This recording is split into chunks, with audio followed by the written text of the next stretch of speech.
Welcome. Nice to see you. Let me see a big, huge smile. It's good for you. It speaks to your inner being if you put a smile on your face. Hi. Perfect. Excellent. Sounds good. Can I get just a little bit more guitar on this monitor? You got what you need, Lance?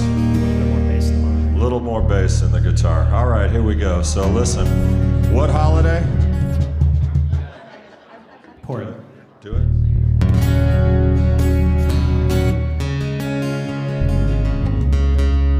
What holiday are we celebrating, my friends?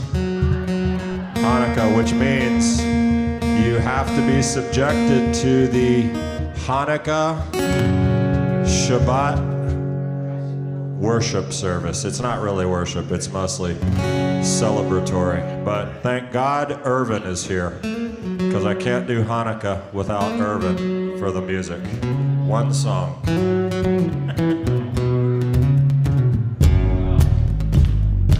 This isn't even a song. I've got so much energy in my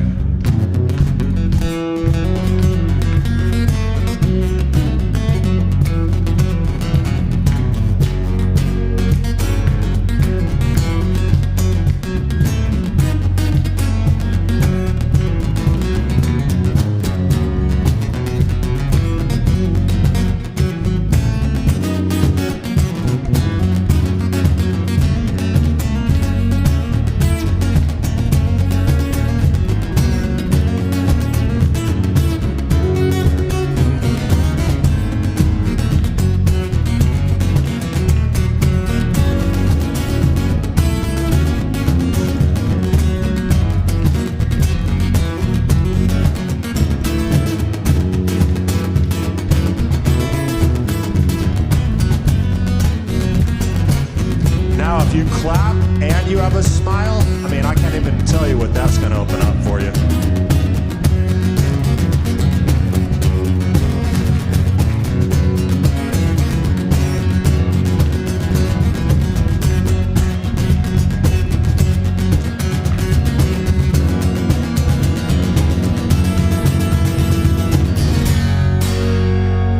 All right, now you're ready and I'm ready too, so here we go. This is a song called O Hanukkah. I'm going to skip Al Hanisim. How's that? But let me read you this because it's important. Al Hanisim ve'al haporkan. We give thanks for the miracles, for the salvations, for the mighty acts, and for the victories, and for the battles you waged for our ancestors in those days and at this time. That's a real prayer. And I wanted to say something of significance before I started singing songs about spinning tops and fried potatoes, because that's what most of the songs are about, okay? This one is O Hanukkah.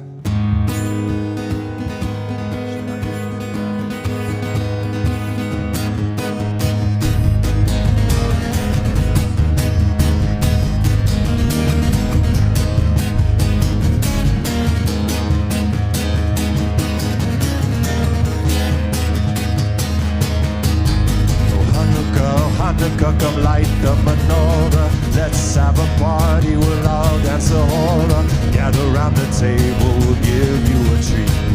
Everyone to play with and like us to eat. And while we are playing, the candles are burning low. One for each night they shed a sweet light to remind us of days long ago. One for each night they shed a sweet light to remind us of days long ago. Oh Hanukkah, Hanukkah, come light the menorah. Let's have a party, we'll all dance over. Gather round the table, we'll give you a treat. Everyone to play with and light us to eat. And while we are playing, the candles are burning low. One for each night they shed a sweet light to remind us of days long ago. One for each night they shed a sweet light to remind us of days long ago. Oh Hanukkah, Hanukkah,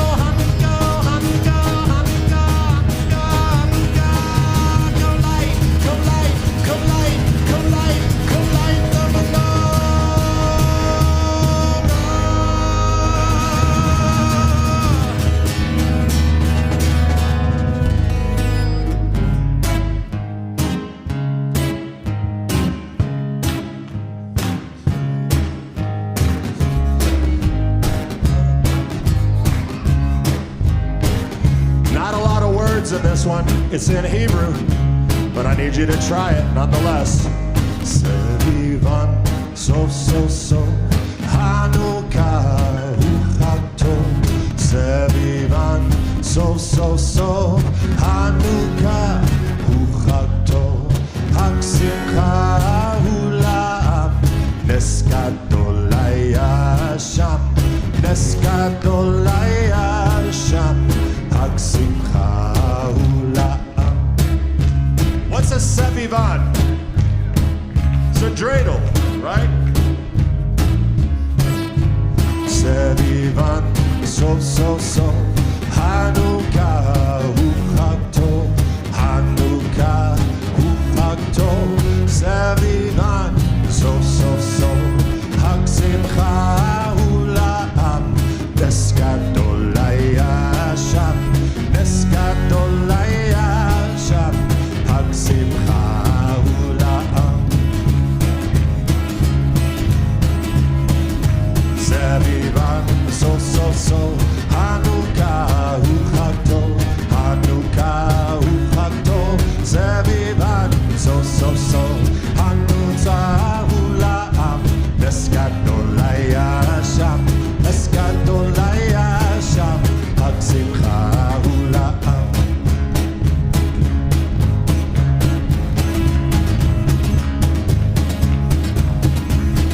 Sevivan, so, Hanukkah, Uchakto, Hanukkah, Uchakto, Sevivan, so, Hanukkah, I can't even do it. How can you do it if I can't do it? Hag Simcha Ulam, Nes Gadol Sham, Nes Gadol Sham, Hag Simcha Ulam, Nes Gadol Sham, Hag Simcha Ulam.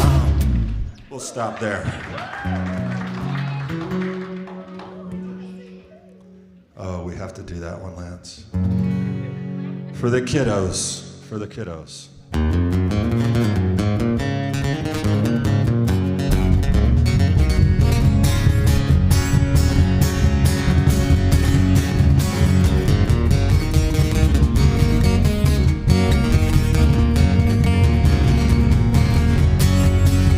I have a little dreidel, I made it out of clay. When it's dry and ready, then dreidel I shall play.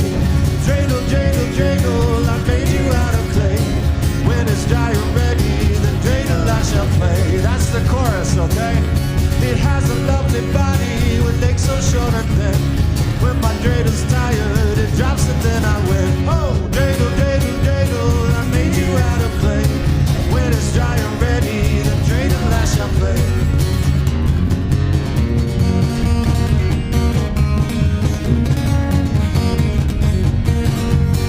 Dreidel, dreidel, dreidel, I made you out of clay. When it's dry and ready, then dreidel I shall play. My dreidel always playful, it loves to dance and spin. The happy game of dreidel, come play now.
Ladino.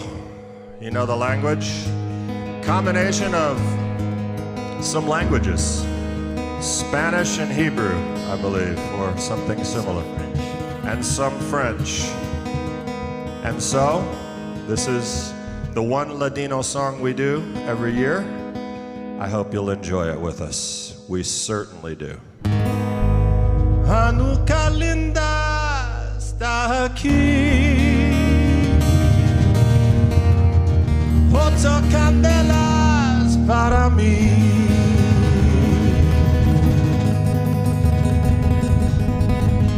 Hanukkah linda está aquí. Ocho candelas para mí.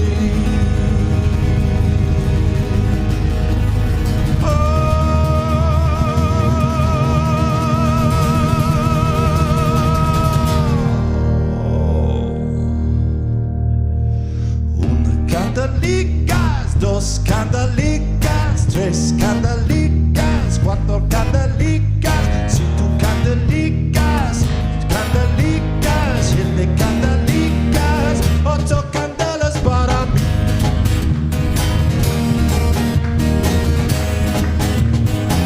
Ocho candelas para mí.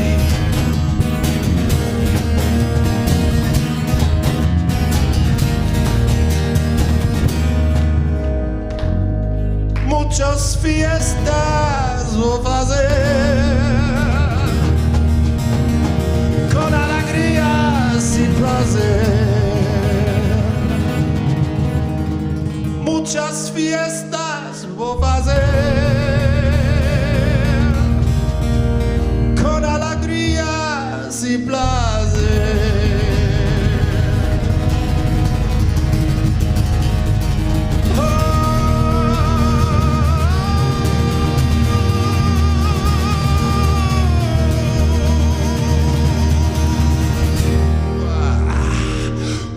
Candelicas, dos candelicas, tres candelicas, cuatro candelicas, cinco candelicas, seis candelicas, siete candelicas, ocho candelas para mí, ocho candelas para mí, ocho candelas para mí.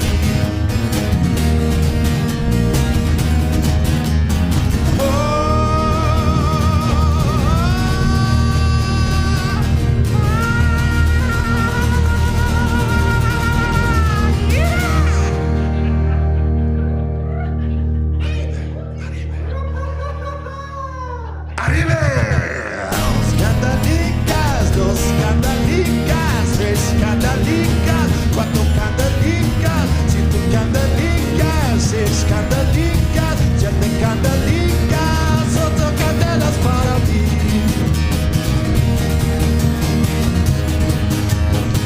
Ocho candelas para mí.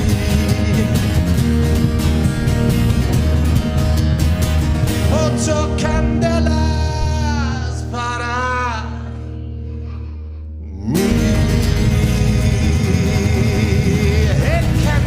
Beautiful candles.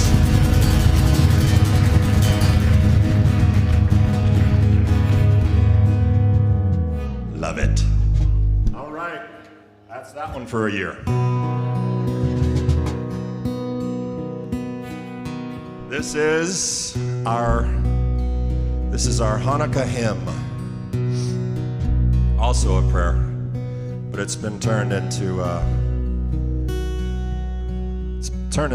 song in addition to the traditional version. We're going to sing you the traditional version in Hebrew. You sing along, and then also sing in the English with us.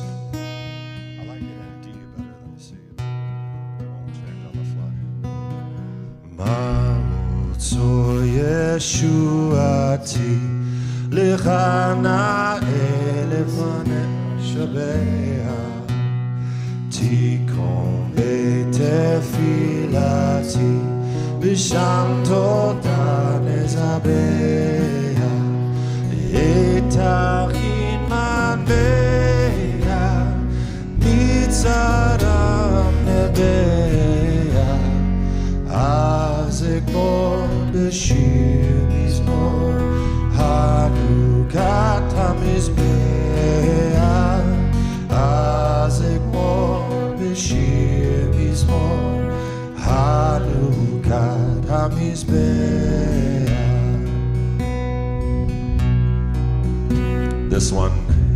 English.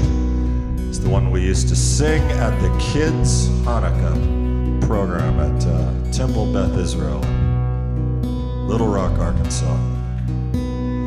Rock of Ages, let our song praise your saving power. You amid the raging foes were our sheltering tower. Furious they assailed us, but thine arm availed us, and your word broke their souls when our own strength failed us, and your word broke their souls when our own strength failed us.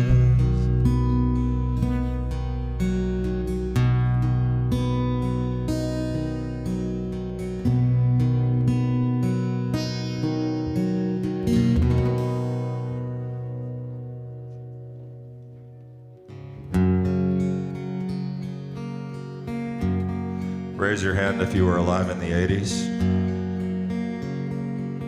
Raise your hand if you were listening to the radio and understanding what was being sung in the 80s.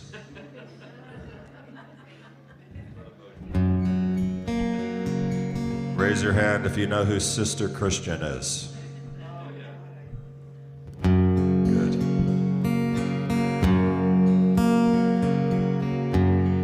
Modi'in was a town in Israel. It was actually a savage attack that took place in Modi'in under the leadership of Antiochus Epiphanes and his armies. There was a band of brothers from Modi'in by the name of the Maccabees. Well, that was their nickname. So here's a little song that combines all the questions I just asked you and the story I told you over the last minute and a half. This tradition, oh, the time has come, and you know that it is always fun to play all day. Did you know just what this Dreidels for?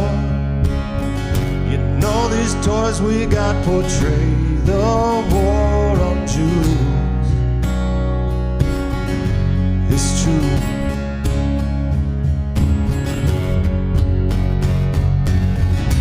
I'm gonna need all those 80s people with me on this now, okay? Ready? Modi, watch their priest and fire, and fighting for what is right. There'll be a riot tonight.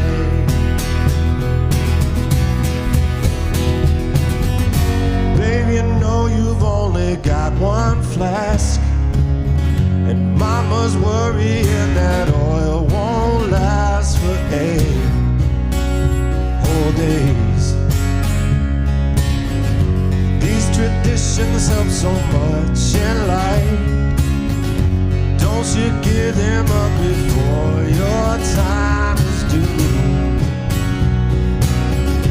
It's true.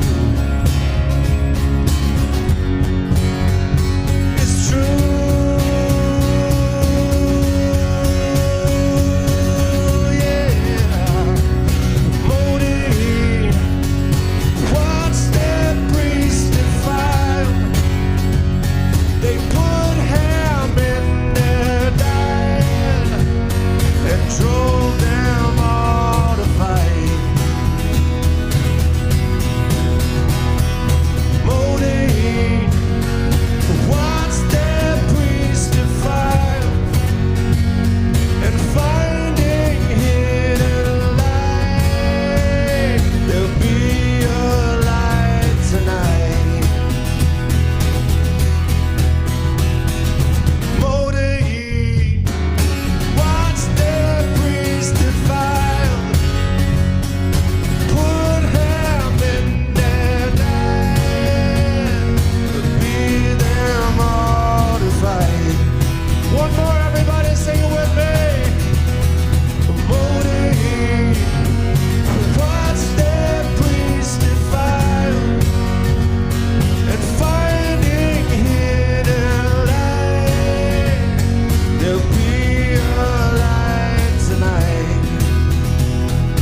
is so much fun to play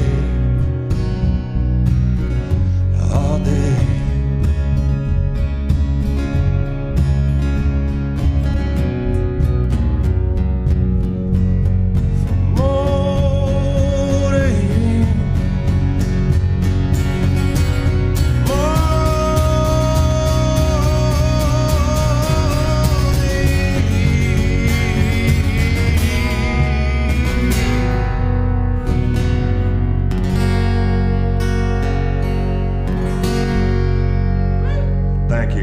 For being born in the 80s, or a part of the 80s.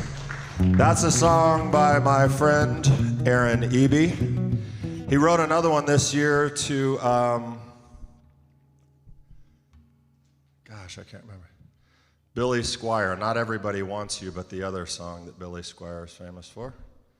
Can't remember it. Anyway, Billy Squier sings like this, so I couldn't do it. So we went back with Sister Christian. This tradition, let's stand together as we've had fun celebrating this season. It is a joyful season. Let's enter into the courts for a little bit of, I guess this is truly what worship is, right? Ya la la, ya la la la, ya la la, ya la la la, ya la la, ya la la la, ya la la, ya la la la. Baruch hu et Adonai HaMevorach, Baruch Adonai HaMevorach Le'olam va'ed, Le'olam, Le'olam, Le'olam, Le'olam, Le'olam, Le'olam va'ed. Ya la la, ya la la la. You may be seated. For all those who are traveling or with us, having traveled from somewhere else, good to have you. This is the Shema Southern Style in Macon, Georgia.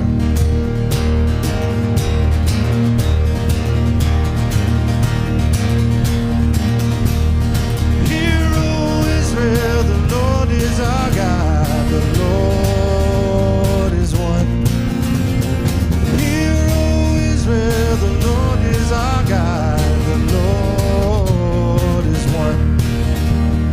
Blessed is the name of his glorious King. Blessed is his name for all eternity. Blessed is the name of his glorious King. All eternity.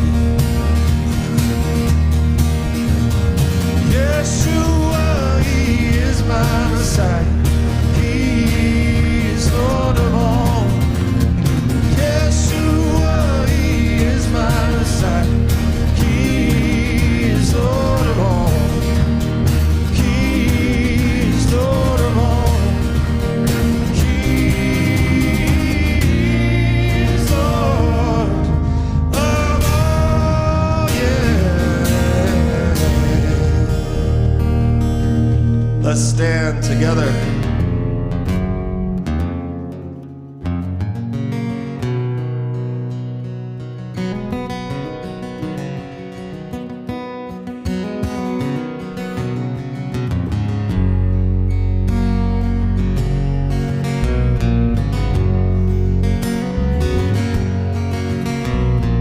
Adonai, open my lips.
God who is faithful through all the generations.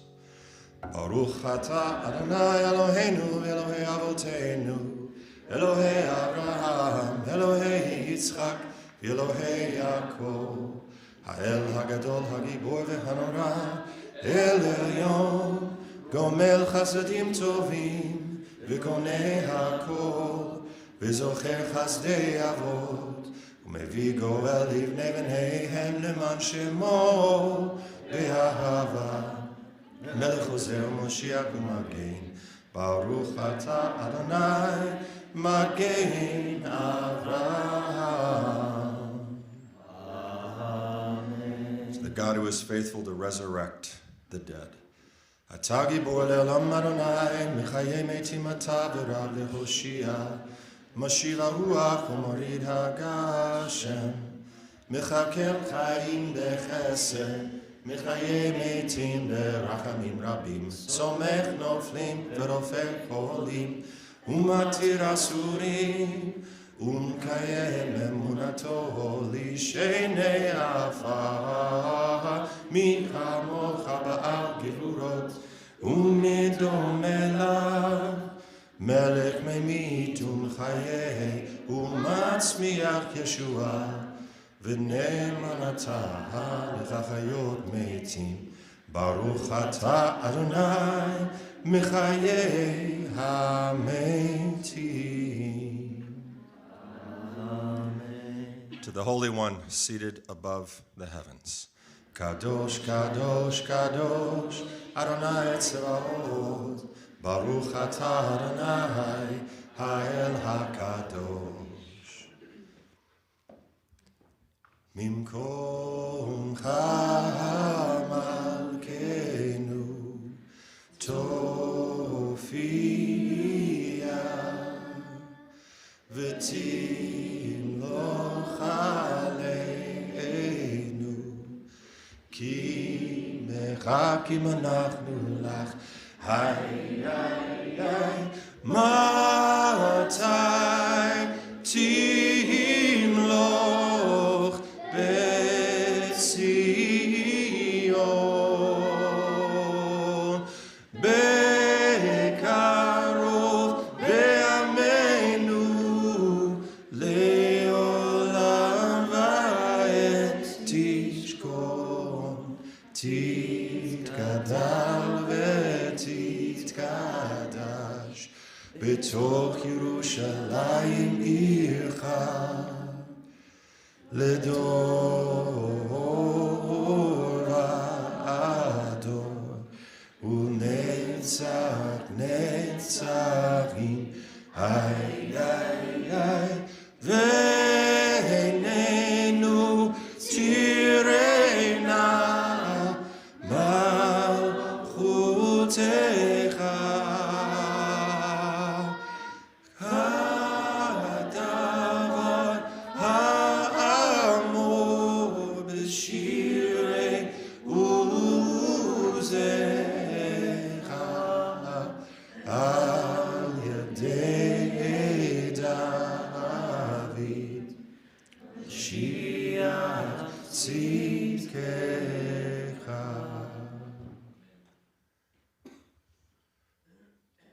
to the God who gives us this day of celebration, these times of celebration. Baruch atah Adonai Mekadesh HaShabbat. To the God restoring his presence to Zion. Baruch atah Adonai Hamachazir Shechinato LeTzion. To the God whose name is good, who's worthy of all thanksgiving. There's a special edition for Hanukkah. You can look it up and read it later. I won't read it to you right now. Baruch atah Adonai hatov shimcha ulchanei lehodo. To the God who we cry out to for peace, and the one who brings it. Baruch atah Adonai havarech et amo Yisrael B'Shalom. Amen. Our Father in heaven, Hallowed be your name. Avivu Shabashamayim Yitkadesh Mecha Tavo Malchutecha Yeaseh Ritzonecha Kasher Bashamayim Gam Ba'aretz Et Lavenu Namacha Ten Lanu Hayom Umechal Lanu Al Chovoteyenu Kasher Machavnu Gam Ananu L'Chayameinu Yam Tibienu L'Idei Nisayon Yim Tatzilenu Minara Ki L'cha Hamamlecha Ve'agevura Ve'chativeret Le'omei Olamim Amen.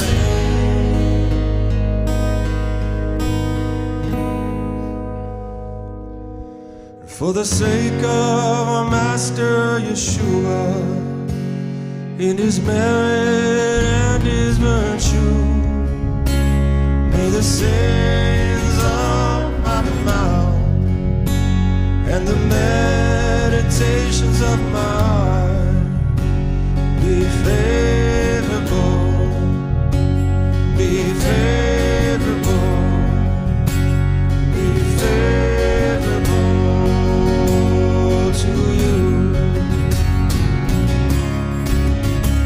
Oh Lord, my Redeemer. Oh Lord, my rock, my Redeemer. Oh Lord, my rock, my Redeemer. Oh Lord, my rock and my Redeemer. Yeshua, Hu HaMashiach, Hu Adon HaKol. Blessed are you, O Lord our God, the King of the universe, who has given us the way of salvation in Messiah Yeshua. Amen. You may be seated.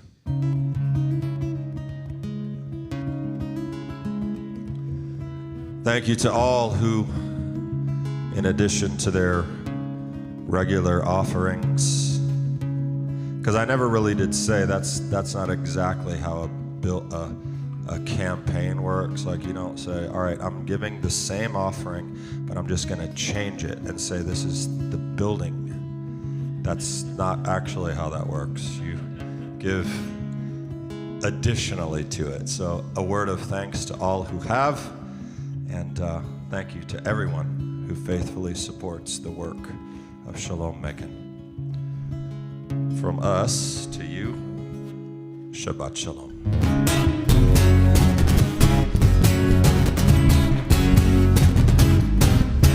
Shabbat Shalom, Shabbat Shalom, Shabbat, Shabbat, Shabbat, Shabbat Shalom, Shabbat Shalom, Shabbat Shalom, Shabbat, Shabbat, Shabbat, Shabbat Shalom, Shabbat, Shabbat, Shabbat, Shabbat Shalom, Shabbat, Shabbat, Shabbat, Shabbat Shalom, Shabbat, Shabbat, Shabbat, Shabbat Shalom, Shabbat, Shabbat, Shabbat Shalom. Am Yisrael, Am Yisrael, Am Yisrael Chai. Am Yisrael, Am Yisrael, Am Yisrael Chai. Am Yisrael, Am Yisrael, Am Yisrael Chai. Am Yisrael, Am Yisrael, Am Yisrael Chai. Od Avinu Chai, Od Avinu Chai. Od Avinu, Od Avinu, Od Avinu Chai. Od Avinu Chai, Od Avinu Chai. Od Avinu, Od Avinu, Od Avinu Chai. Shabbat Shalom, Shabbat Shalom, Shabbat, Shabbat, Shabbat, Shabbat Shalom.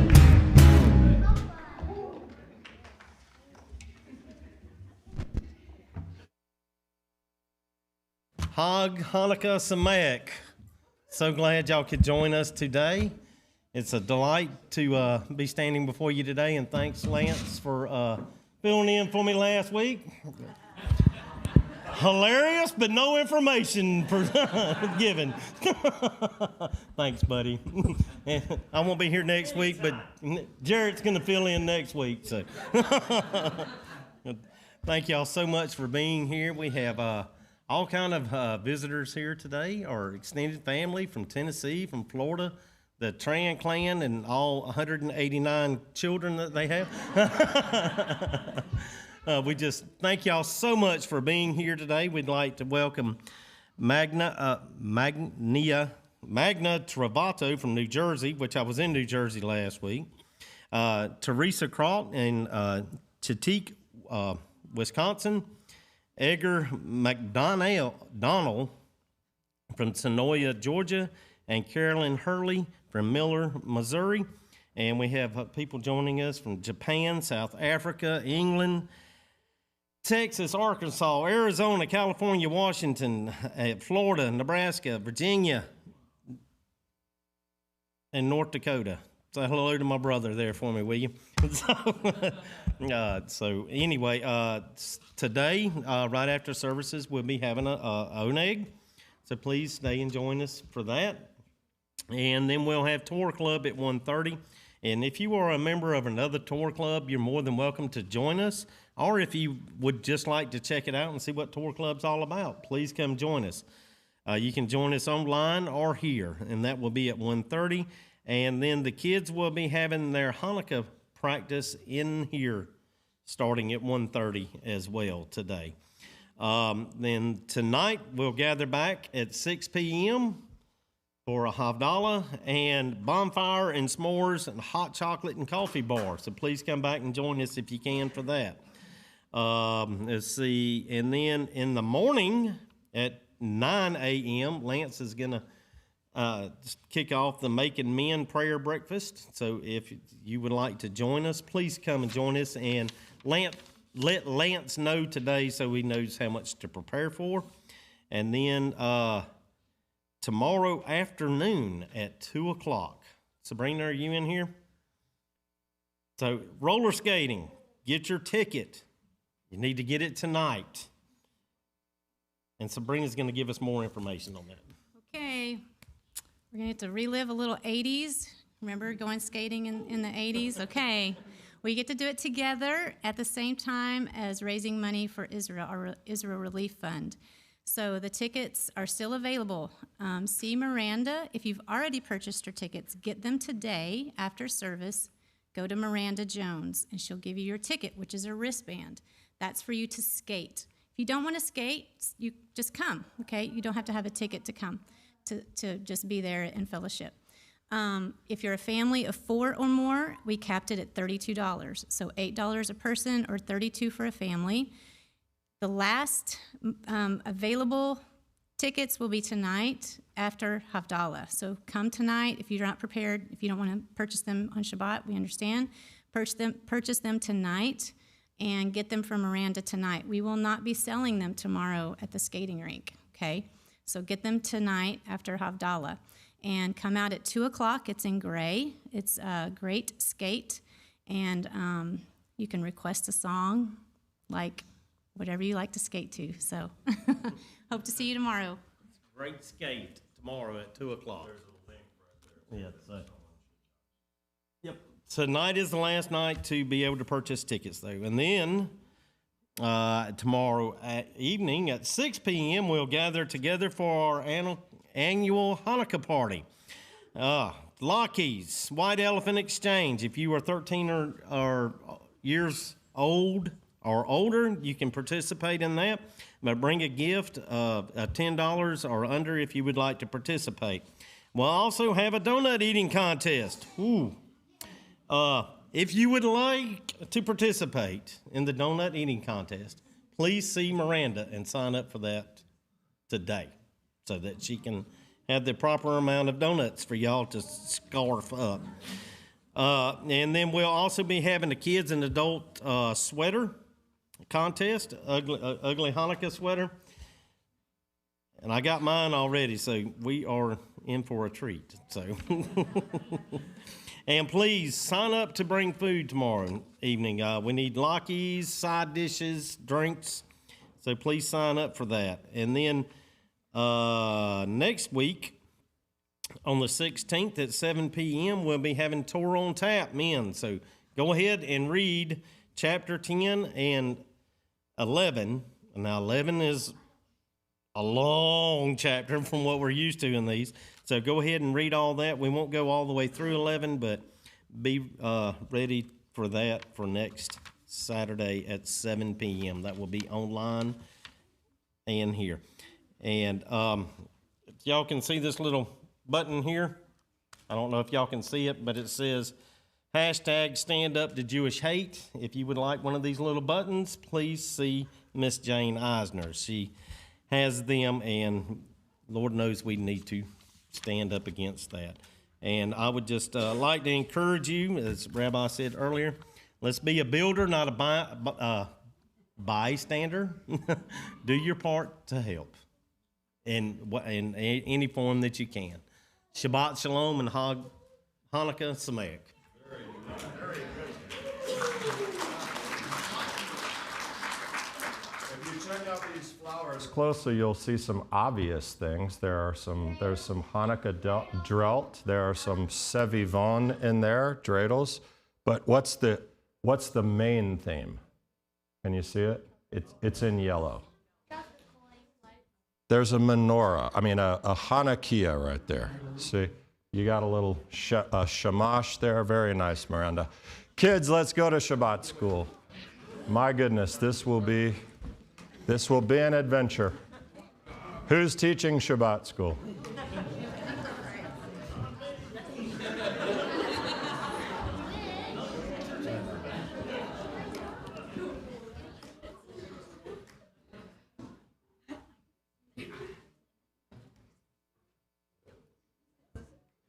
All right. Start with Benjamin here.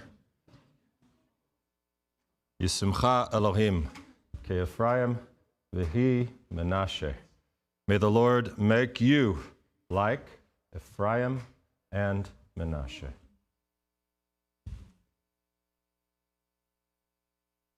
All these young men here. Wait, that's a young man. And Daniel Boone's here. We got a new one. All these Wagner kids, they look a lot alike.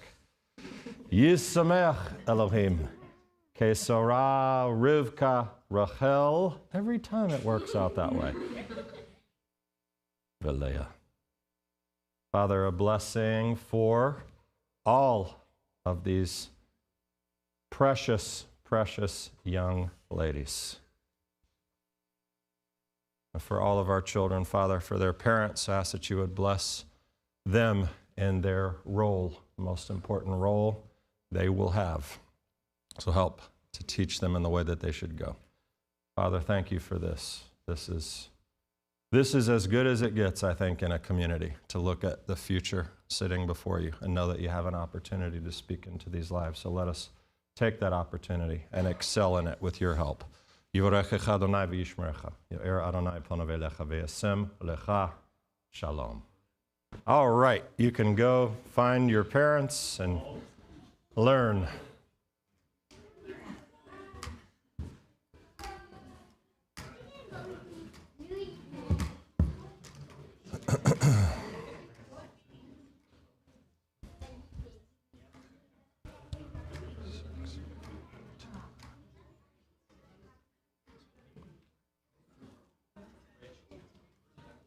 Hey, man, thank you. Appreciate that.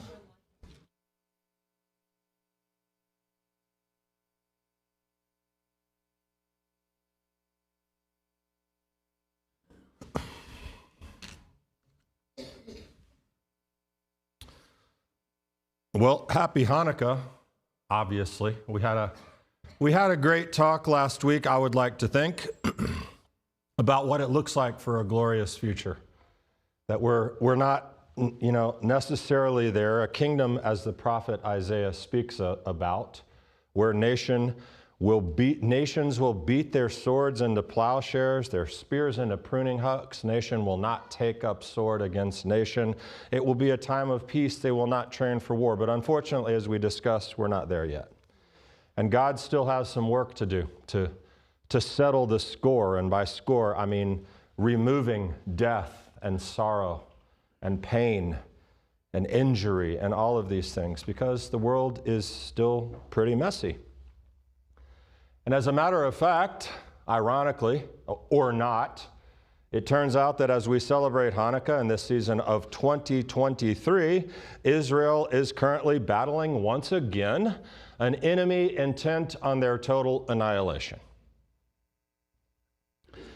And considering that one of the most prevalent themes of the story is this Maccabean struggle to overcome an enemy intent on their destruction, in other words, this is a holiday to a large degree, though it is not necessarily celebrated often this way, that recalls military miracles, war, battles, winning a war against all odds, a people standing up for what is right, those in the minority standing up against an insidious enemy, and then destroying said enemy with God's help.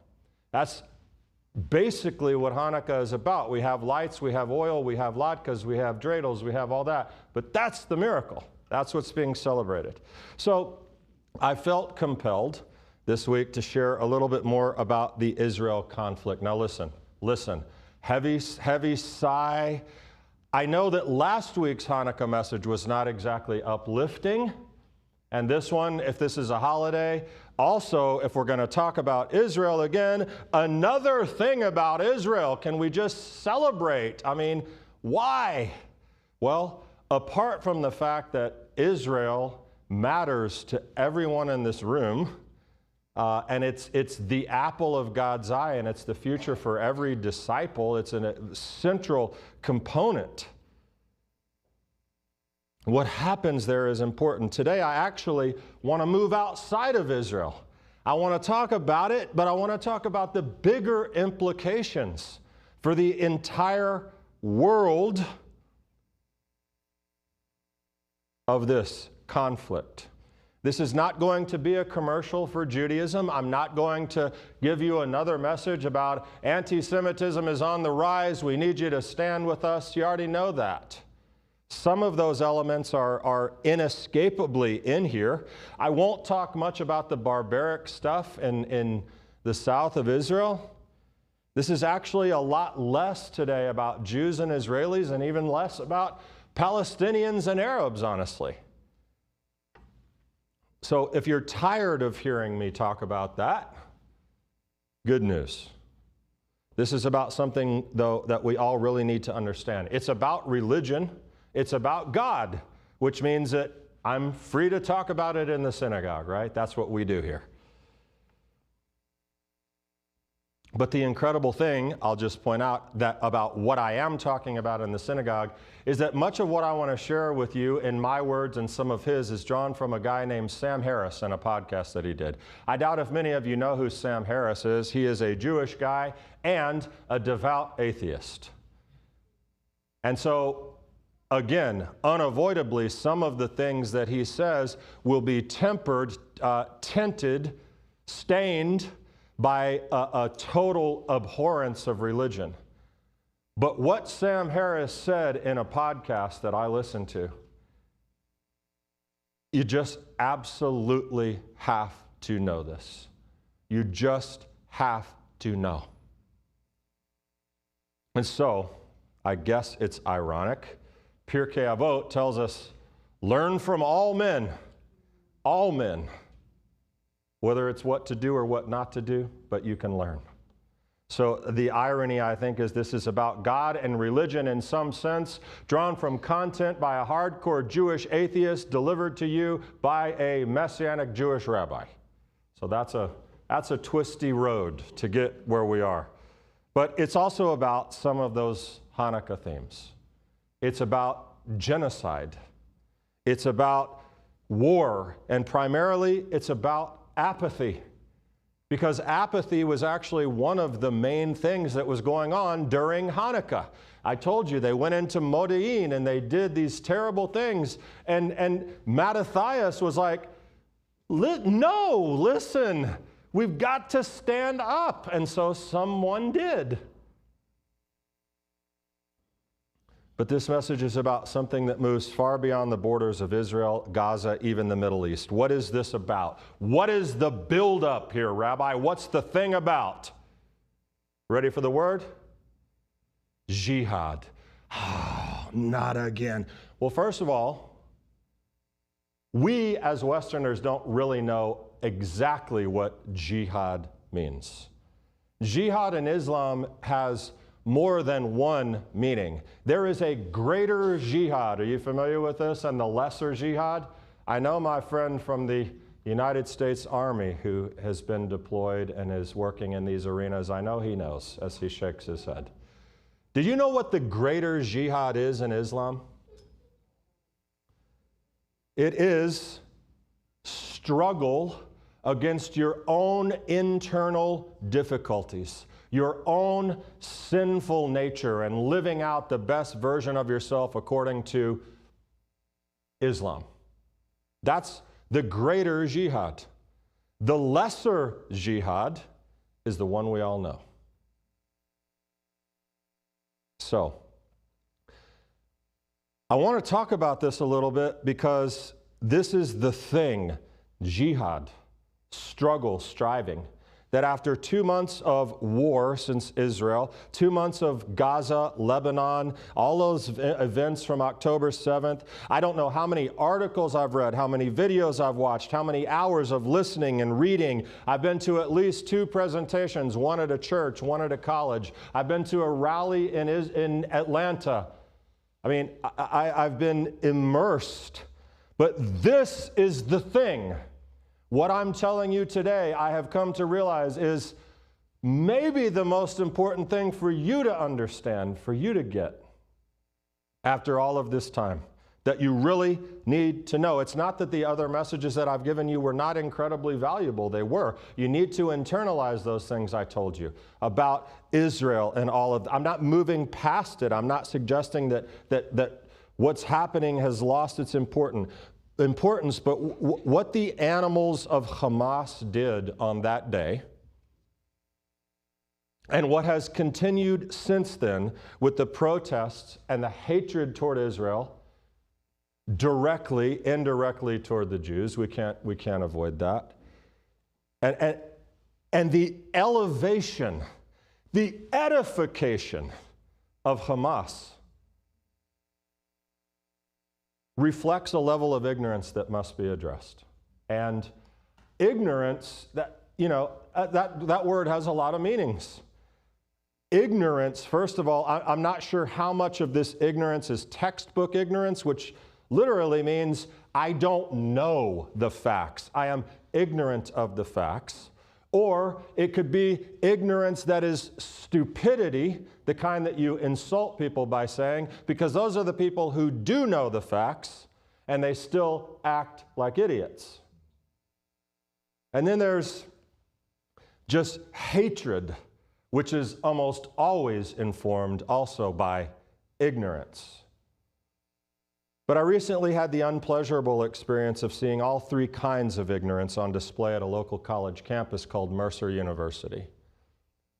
Funded, I heard from a few of the Jews who were in attendance there, one anyway, that Mercer was founded on Jewish money.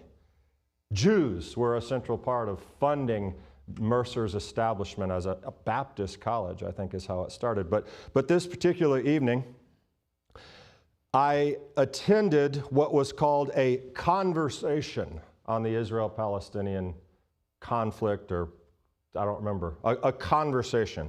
Rabbi Rubenstein, a friend of mine who is the rabbi at Sharei Israel in Macon, Georgia, was there to represent the Jewish people, along with a professor of New Testament studies, a white guy. We had a Palestinian professor from Mercer and a Pakistani professor from Mercer. The moderator was also Palestinian. So I believed the name, a conversation. I thought, wow, let's I am not a close-minded, hardcore right or left winger. I'm not that. I want to hear the stories. I want to understand. So I went to engage in a conversation to hear. We should have some good discussion. It should be a civil discussion about the conflict. So we went from the opening minutes of the event. Even the New Testament pastor or the New Testament professor, I knew it was going to be extremely difficult to sit through it. From the opening conversations. This was the most despicably one-sided pro-Palestinian, anti-Israel conversation I could have witnessed. Aaron is, as I said, a friend of mine. He called me the next day. He said, wow, tough crowd. I said, tough crowd. Yeah, it was. From the dishonest presentation of the facts from the panelists to the disrespectful Palestinian students who verbally accosted Rabbi Aaron. But the biggest issue I told him was this: the damage done in that room last night is irreparable. They were expecting 30 to 40 people. They were in a room half this size. 250 plus people arrived, most of them students, who were also there, like me, many of them, to have a conversation and to learn. And I told Aaron, what happened there last night is that those students were irreplaceably indoctrinated against Israel and the Jewish people. And in that conversation, not one time was the word jihad used, even addressed. And yet, actually, this is the root of all of it. We translate it, as I said, as holy war. That's not what it means. It means struggle or striving. And here we need to be very, very clear. A number of, I don't have facts and figures, a number of Muslims, moderate Muslims, dismiss the idea of the lesser jihad as being absolutely unacceptable. That is holy war. And subscribe and promote to this idea of greater jihad. It could be compared, I guess, if we're making comparisons, to the Jewish idea of the evil and the good inclination. That's an internal jihad, okay? And one of the comments at Mercer was actually from one of the local imam, Sheikh Adam. He was the most peaceful voice in the room, actually.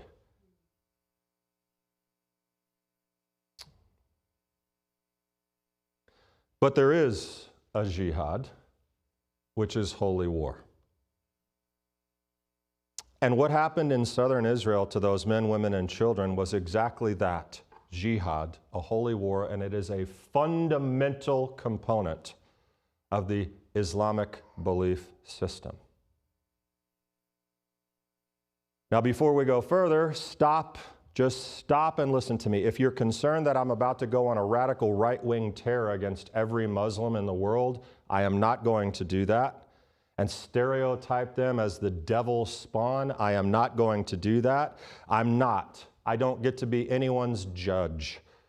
Am I an Islamophobic madman? No, I'm not. But since you mentioned that word, I mentioned that word. Islamophobia. Let's start right there. Islam is a system of ideas. People of every race and ethnicity subscribe to Islam. In that, Christianity is not that much different. All races, all ethnicities. And both of those, unlike traditional Judaism, are proselytizing religions. They are designed to make converts. They have that in common. They are evangelistic. But people criticize the doctrines, the ideas of Christianity all the time. And yet that is not considered bigotry or racism.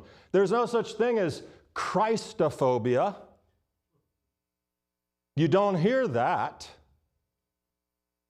The connection that I'm making is obvious. Because you criticize Islam and its ideas does not make you a racist or a bigot or an Islamophobe. That sounds very familiar, right? You've heard this.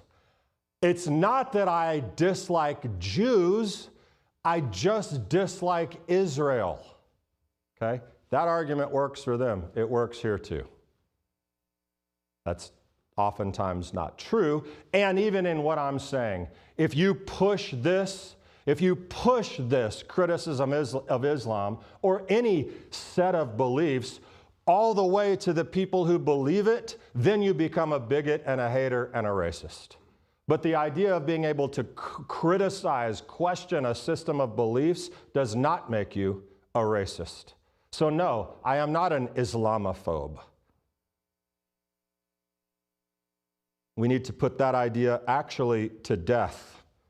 That making a derogatory comment about something that Islam holds to be true is therefore directed at every Muslim human being in the world. But an undeniable component of Islam is the idea of jihad, holy war.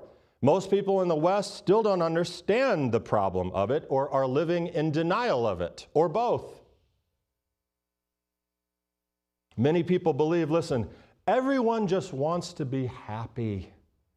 They just want safety, food, shelter, happy homes, good schools, a fat bank account.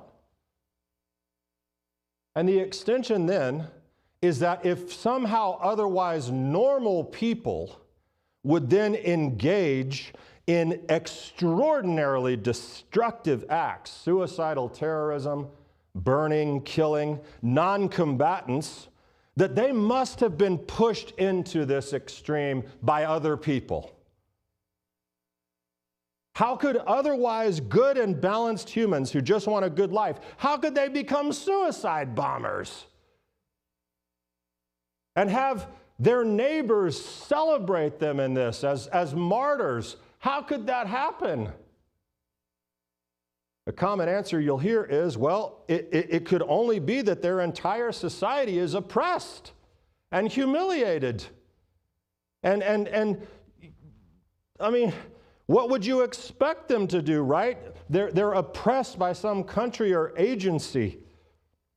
You've heard this argument, I'm sure. If Israel weren't so terrible, so unjust, such an apartheid, demonic, racist, Nazi country holding these people down, none of this would happen.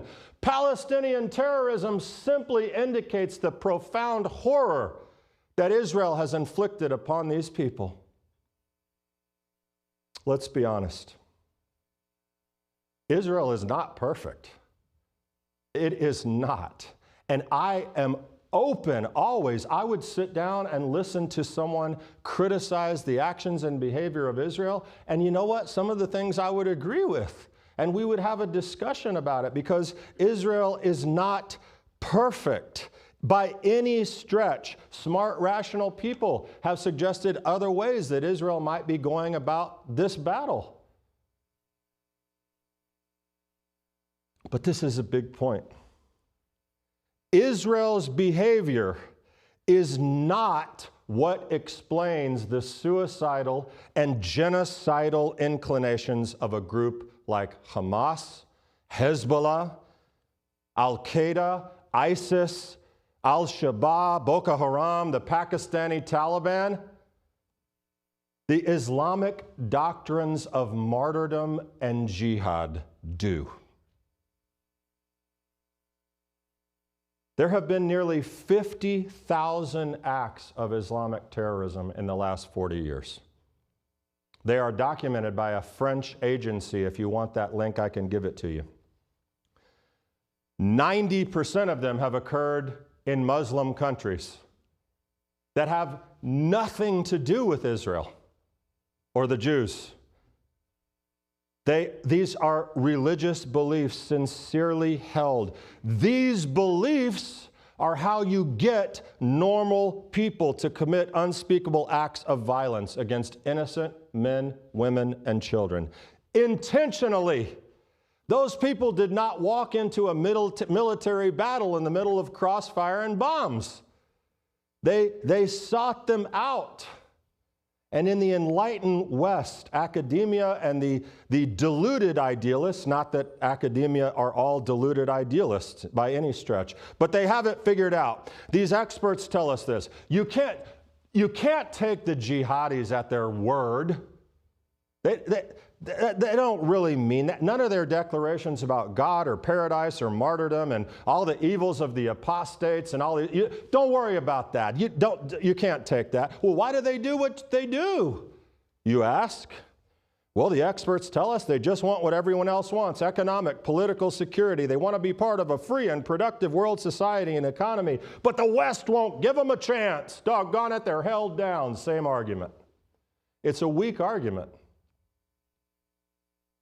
A suicide bomber could record a video before going in and blowing up a bus, explaining everything about why he wants to do it or is going to do it, and it's dismissed. Well, he didn't really mean that. You don't understand. Well, the problem, and it affects Muslims and non-Muslims alike, is that the doctrines that directly support this kind of behavior, jihadist violence, are very easy to find in the Quran. There are offsetting things in the Quran as well. But in the Quran, in the Hadith, in the biography of Muhammad, for Muslims, Muhammad is the greatest person who ever lived. Unfortunately, he did not behave like Jesus or even Buddha.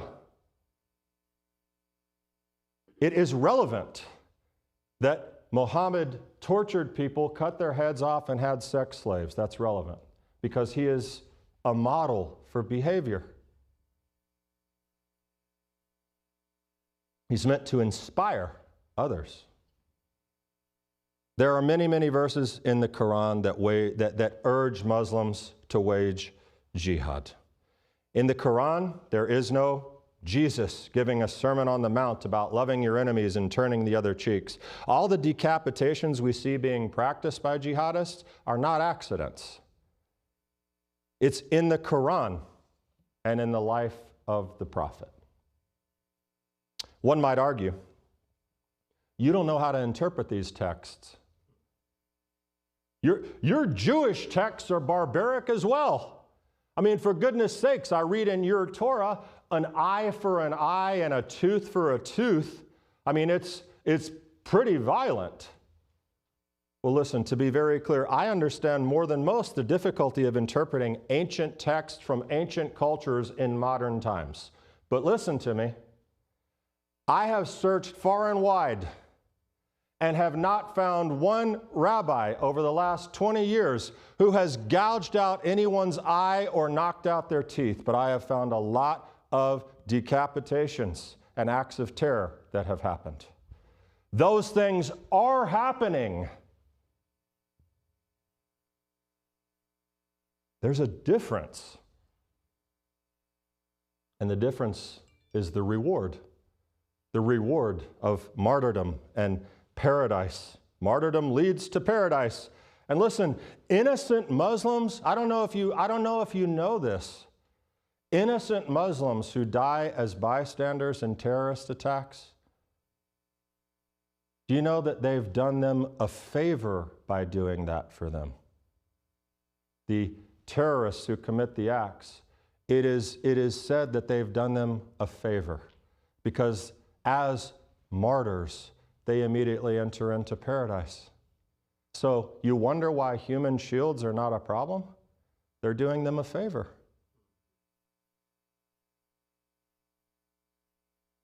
And listen, if you're not part of it, if you're not a sold-out jihadist and you're an unbeliever and you happen to get killed, well, guess what? That's good too, because you're going to hell right where you belong. So, win-win, right?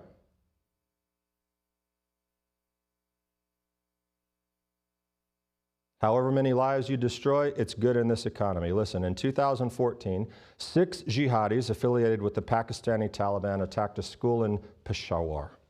They murdered 145 people, 132 of them were children. They burned a teacher alive in front of her students and then killed as many kids as they could get their hands on. When later asked about this, One of the Pakistani Taliban supporters said, all children have pure farts. Excuse me. All children have pure hearts. They have not sinned yet. They have not yet been corrupted by their parents. We did not end their lives. We gave them new ones in paradise where they will be loved more than you can ever imagine. Now, we don't understand how this behavior could be possible. We don't understand how someone could think that way. Only an insane psychopath would think that way, right? Like Antiochus Epiphanes, who went in killing people randomly because they didn't believe what he wanted them to believe, and he wanted to wipe out their way of thinking. So he cut babies out of people's wombs and hung them by their umbilical cord around their mother's neck, and killed. Read Hannah and her sons in the Apocrypha about the brutalities that were occurring during. But he's a madman. Like, that's Antiochus. But that's the horror of it. He was a madman. But you don't have to be a madman to be a jihadi. You know what you have to be? A true believer. You just have to believe. You don't even have to be a bad person. You just have to know for sure that you and all the good people will get everything that's coming to them, and all the bad people will get everything that's coming to them, and God wants nothing more than for you to go in and kill people because it's good. We can't understand that. Kill unbelievers. Those Israelis in the south, they were liberals. These are the people who would drive Palestinians to the hospital and who believed in a one-state or two-state or, utopia, who were all tripped out on acid at this concert. These are the friends, the people who would do good. But from the jihadist point, there is no mistake here. There's no basis for remorse. Please absorb this fact. All of this sadism, the torture, the murder of helpless, terrified people is an act of worship. This is the sacrament. This is not some nauseating departure from the path of God or some reckless, horrendous sin. This is what you do for the glory of God. This is what Muhammad himself did. And I know for some people hearing this, they're squirming in their seat and saying, gosh, he's talking so badly about these people, the Muslims. This is inspiring hate. This is not our calling of disciples of Jesus. No, please understand the difference between what I'm actually doing. I'm talking about a fundamental idea, a doctrine, a set of beliefs within Islam that informs and approves of behavior that allows atrocity and barbaric acts of hate. They were shouting, Allahu Akbar, glory to God, as they committed these acts. Imagine that. This recorded conversation, I'm sure you heard it, of a Hamas terrorist phoning home. Hi, Dad, open my WhatsApp now.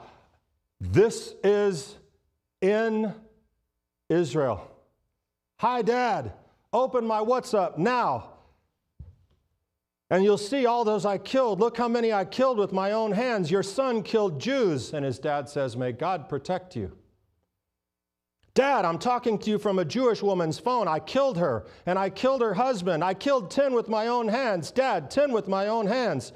Dad, open WhatsApp. See how many I killed. Dad, open the phone. Dad, I'm calling you on WhatsApp. Open the phone. Dad, I killed 10 with my own hands. Their blood is on their hands. Put Mom on. And the father says, oh, my son, God bless you. Even if we set the parents aside, even if we set that aside, listen to the caller's words. In his mind, this is a good thing.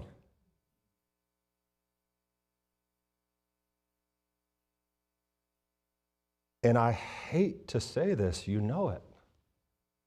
But in this world, over the last 2 months, these people have been celebrated.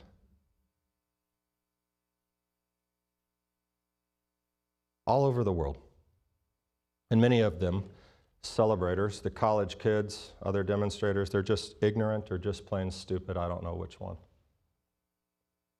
But in parts of the Muslim community, and that includes London, Sydney, where they were chanting Gas the Jews, in Brooklyn, the home of Chabad, Hamas is being celebrated by people who understand exactly what motivates them. This is not about hate, what I'm telling you. This is not about hate or intending to fire you up and go out and beat the crap out of a Muslim. That's for idiots. Ignorant idiots who live on the extremes of any spectrum. That is not us. That will never be us. But my goodness, friends, denial, apathy, heads in the sand, if we don't educate ourselves and others, that will be immeasurably destructive. If we don't educate with factual information, I understand. I approached jihad with ignorance. If I didn't research it, I never would have even known that jihad doesn't mean holy war and go kill everybody. There's some positive component of it, which I've already shared. But I'm talking to you about the thing that you really need to know. You're not Muslim. Your struggle is not, you don't have an internal personal struggle, jihad. But you do have a struggle against this kind of jihad. And when you see and someone, when you hear something, read something, and someone says, oh, well, that's not true, you say, oh, no, it is true. And you need to understand why. This problem is much bigger than the ongoing crisis between Israel and the Palestinians. But I promise you, I wouldn't go so far into Israel. But I mean, even with Christians now who are sort of turning their backs on Israel, thank God for places like Rock Springs Church and Pastor Benny Tate and all the support all over the world. But I want to tell you something. There are over 20 countries in which Islam is the official state religion and over 50 in which Muslims are the majority. There is exactly one Jewish state. Given the history of genocidal anti-Semitism, which persists even now and is growing mostly in the Muslim world, given that the Jews have been run out of every other country in the Middle East and North Africa where they lived for centuries, if anyone, any people deserve a state of their own organized on any premise they want, it's the Jews. Even in the immediate aftermath of 9/11, Jews were targeted 5 times more, I think is the number, than Muslims. According to the FBI, Jews are 2% of the population that receive over half the hate in America. 5 times the level that Muslims do. That was before all this. Another major argument, and I know I'm going to talk because it's important. Another major argument is you don't have a clue. If you don't understand the historical context, if you don't understand the context of the land and how wrongly the Arabs were treated. Again, same argument. Israel brought this on themselves, right, with their colonization. Israel caused this. That was the major theme at the Mercer event I attended. I don't feel bad for them. Israel did it to themselves. Okay, but the purpose of really understanding this conflict and why it's so intractable, historical context is actually a distraction. And every time that enters into the room in any major sense, the moral sanity is evaporating from the room at that point. The British were colonialists. We had 13 American colonies when we started America. Colonialists have somewhere to go back to. Where do the Jews get to go? Nowhere.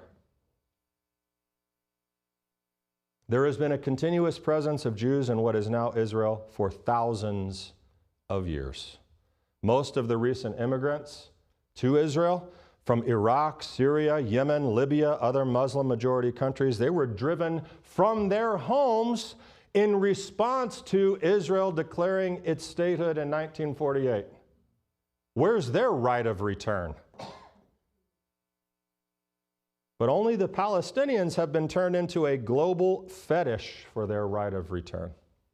We won't get too political. It's imbalanced, okay? Let's just leave it right there.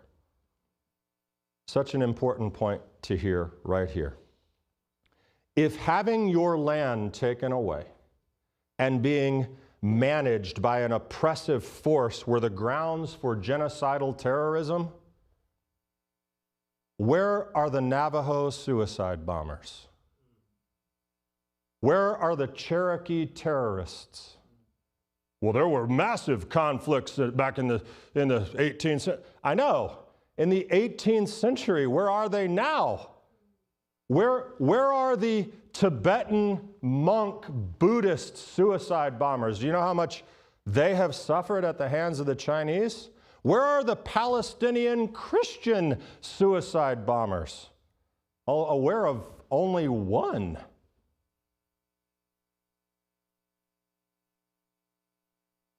Why does Israel control the water, the fuel, the ports, the fences in Gaza and the West Bank? One word, you might guess it. Jihad. A commitment to the death of people. The justified killing of innocent human beings for the glory of God and the colonization of the global caliphate, regardless of historical, political, economic considerations regarding Israel, Palestine. It is essential to recognize the tangible threat of jihadism. Its intentions are not just to me and my family. It is to the apostates. It is to the infidels, and I guarantee you, every one of you, fall into one of those categories. It's a global issue. Its intentions are inherently genocidal. It is not a minor blip on the screen of Islam. It has support across the Muslim world, and strikingly, unbelievably, it is gaining support worldwide from non-Muslims. Imagine it. But you're stereotyping. You said you wouldn't do that. This is not every Muslim. Of course, I know that. But guess what? One is too many. One person who straps a bomb on their back and goes into a bus station, or one person who cuts through a fence and goes and mows down 10 people, that is too many. We can't underestimate the level of sympathy that exists for the jihadist project among Muslims who are not actively involved. Listen, when 100,000 people gather in the center of London to support Hamas, that's an issue. That's a problem. Now, we had 100,000 people in America supporting Israel and the Jewish people. That's also an issue, a good one. But, you know, many seemingly ordinary Gazans participated in the torture and murder of innocent Israelis, including taking hostages. The extent of their involvement, we can't really know. It is concerning, though, that the elementary schools funded by the UN in these areas teach Jew hatred. That's a problem.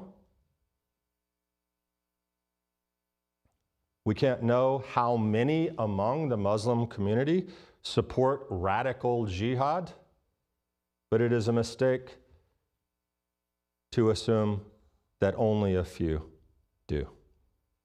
And the challenge lies not in winning a physical war, but winning a war of ideas, and that's very, very difficult to do. For a tolerable future, the majority of Muslims must disavow jihadism and join us and all non-Muslims in opposing it. It's not that difficult. And yet, sadly, it's like probable we will see some other terrible act of jihad terror, God forbid. And you know what progress will be? If you see another terrible jihad event anywhere in the world, you know what progress will look like? 100,000 Muslims gathering in the city streets and shouting, no, this is wrong. This cannot happen. This is not us. This is not our people. This is not our belief. That is progress that we must see. Will we? I don't know. When millions of Muslims rally against the actions of their own religious extremists, we are getting somewhere. You believe that? Civilized people, Muslim, non-Muslim, we have to deal with this issue because the problem is bigger than Israel. It's a worldwide problem for all of us. So my message is not a cry of hate for the destruction of a people, or even, for goodness sakes, disliking a person because they're a Muslim. I received a heart-wrenching email, actually, from an Arab who watches Shalom Macon and sent me an email asking me questions. I'm so confused by some of what you're saying. I'm going to meet with them on Zoom next week and talk because I care about them. They're believers.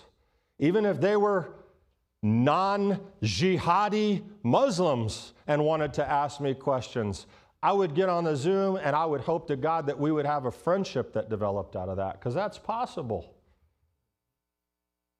But this is a worldwide problem. So my message is not a cry for destruction. It's a cry for action, a stand against apathy. That's what this is. And sadly, it's this tragic set of circumstances that aligns perfectly with the story of Hanukkah, which is why you're being subjected to the most depressing Hanukkah message you've ever heard in your life.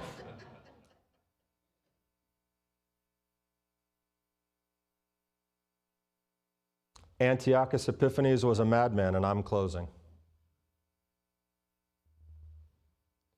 But the purpose of his madness was the same that drives jihadis.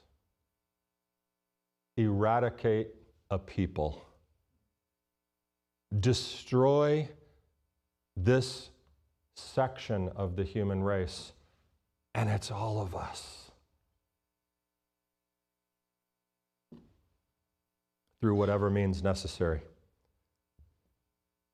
The apostates must die. And I have no idea actually what reward Antiochus thought was waiting for him. Maybe naked virgins in the field of Elysium. I don't know what he thought was waiting for him. But he was committed. And no one else was saying a thing.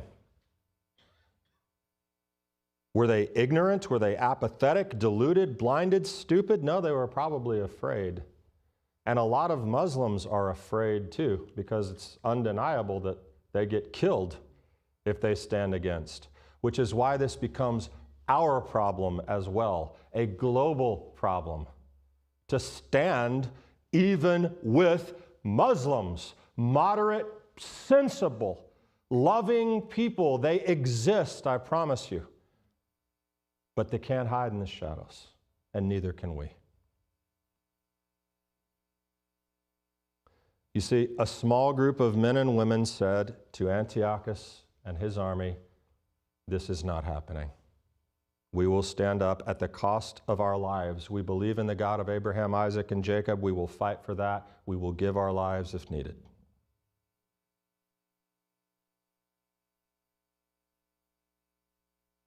I went to the Mercer University event because I was open to a conversation. And from the panel to the student questions, which were really just hateful attacks on Israel and the Jews, there was no conversation to be had. It was, as I said, an evening of indoctrination. And that's how jihad works. Not that that was holy war, but that's how jihad works.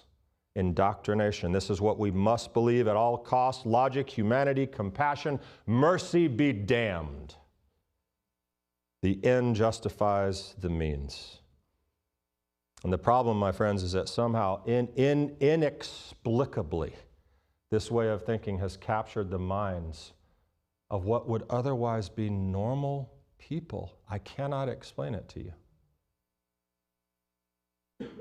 Sane and rational people. And listen, it's not you.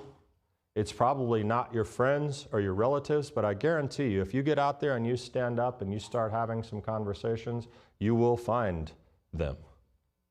And that's why I'm giving you a message like this, because I want you to be prepared, not spouting out ignorance and hatred about Muslims. I want you to be prepared to speak intelligently, not ignorantly, and make a difference in the world.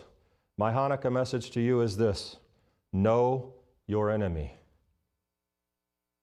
The enemy is not Muslims or Palestinians. It is those who've bought into the ideology that rewards mass murder and torture as an act of serving God. It is ignorance and adherence to a system of belief that encourages behavior we cannot comprehend. And sadly, these ideas are found in Islam that cannot be wiped away. And you need to understand that it's real. And that part isn't fixable. Understanding what holy war means and what ends it justifies, and combating every excuse about settler colonialism and the like with a return to this and what it means. I'm calling on moderate, peaceful Muslims to stand with us, because apathy will not fix this. Inaction will not fix this. Germans were not bad people. And yet, 6 million of my people and millions of others died because they did not stand. And as the darkness of ignorance and hatred and stupidity, and as it attempts this darkness to shroud the earth and blind good people, you must be prepared as they were against Antiochus, to fill your lamps with oil and light them up and shine the light.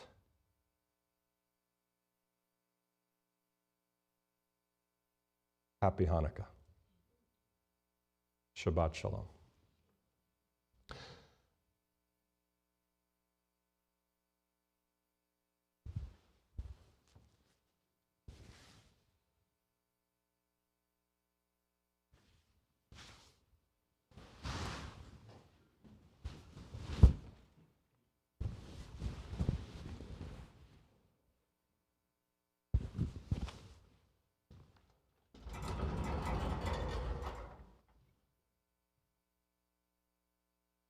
עלינו לשבח לאדון הכל, לתת גדולה ליוצר בראשית, שלא עשינו כגויי הרצון, ולא שמנו כמשפחות האדמה, שלא שם חלקנו כהם, וגור עלינו ככל המונם, ואנחנו קוראים ומשתחווים ומודים, לפני מלך מלכי המלכים, הקדוש ברוך הוא, שהוא נוטה שמיים ויוסד הארץ, ומושב יקרו בשמיים ממעל, ושכינתו זו בגובהי מרומים, הוא אלוהינו אין עוד, אמת מלכנו אפס זולתו, ככתוב בתורתו, וידעת היום והשבות אל לבביך, כי אדוני הוא האלוהים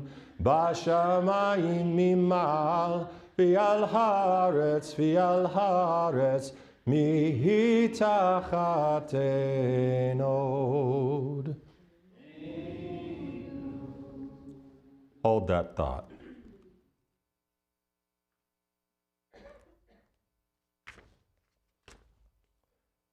And therefore we will hope in you, O Lord our God. We hope for your mighty majesty to appear quickly, for you to eliminate idolatry from the earth, and for idols to be demolished. We hope for you to repair the world with the kingdom of Shaddai. All humankind will call on your name, bringing all the wicked on earth to repentance. All the world's inhabitants will recognize and know that every knee will bow and every tongue will swear allegiance to you, O Lord our God.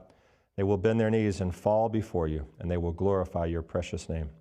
They will all accept the yoke of your kingdom, and you will reign over them soon, forever and ever. For yours is the kingdom, and forever, ever and ever, you will reign with glory. As is written in your Torah, the Lord will reign forever and ever. ונאמר וחיה אדוני למלך על כל הארץ. ביום ההוא יהיה אדוני אחד, ושמו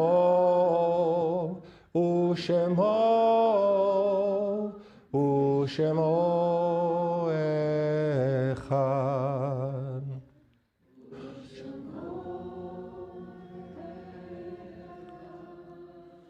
The Lord will be king over the whole earth.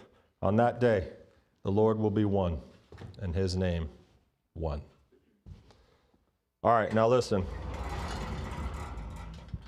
We got that done. We learned. We're gonna compartmentalize. We're gonna put that into a little place. It's gonna be like a chest, a power chest that we can open when we need it. But right now, we don't need it. What we need right now is to shift our gears back into a celebratory mode, because we're going to have a fantastically wonderful couple of days celebrating Hanukkah, the Festival of Lights, the Feast of Dedication. But I needed to tell you this today. Okay? Let me see the smile.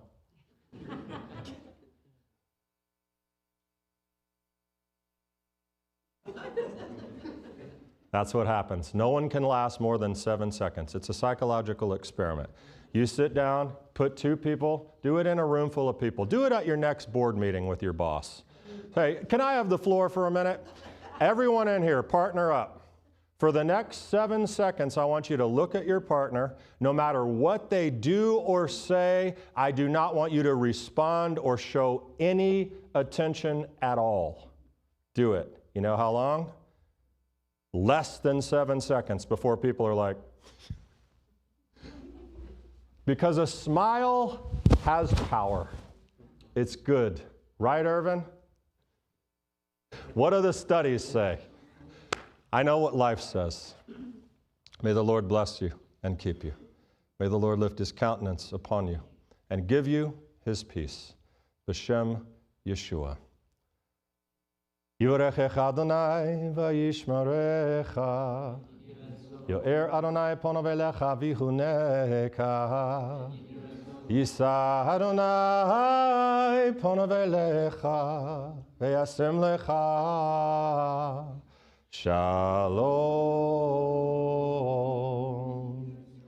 Hag Sameach, Shabbat Shalom. I'll see you tonight, tomorrow afternoon. Tomorrow morning for Macon Men, tomorrow afternoon for roller skating, tomorrow night for the highlight of Shalom Macon's year, the White Elephant Gift Exchange, just under Yom Kippur.